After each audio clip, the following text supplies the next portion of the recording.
আজকের ভিডিওটা হচ্ছে 14 ডিসেম্বর রাতে। তো যাকে শাখা পড়ানো হতে থাকে অনেকেই চেনো, সিয়েরা চক্রবর্তী, অ্যান্টি ড্যানিস জুয়েলারির কুইন বলতে পারো।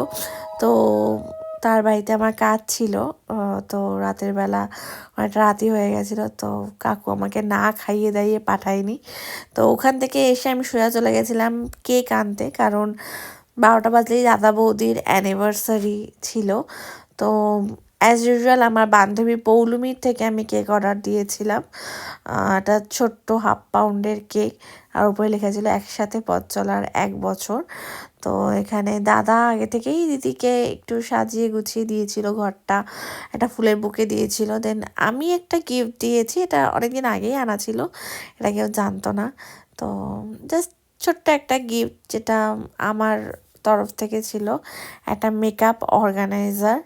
তোমরা এটা অ্যামাজন ফ্লিপকার্টে পেয়ে যাবে, ভীষণ রিজনেবল ছিল, প্রচুর কিছু রাখা যাবে, দেখতেই পারছো তোমরা।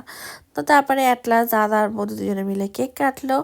তো দুজনের 1টা বছর পুরো পূর্ণ হলো, ঝগড়া ঝামেলা হাসাহাসি সব কিছুর মধ্য দিয়ে। তোরা অনেক ভালো থাক, অনেক সুখে থাক, আর কিছু ঝগড়াটা কম করে, আর কিছু বলার নেই। তো তারপরে আমরা কেক ঠেক খেয়ে শুয়ে পড়েছিলাম। কেকটা দারুণ ছিল, কারণ পরের দিন ছিল পূজার বিয়ে। তো আজকে ওটাই অবধি।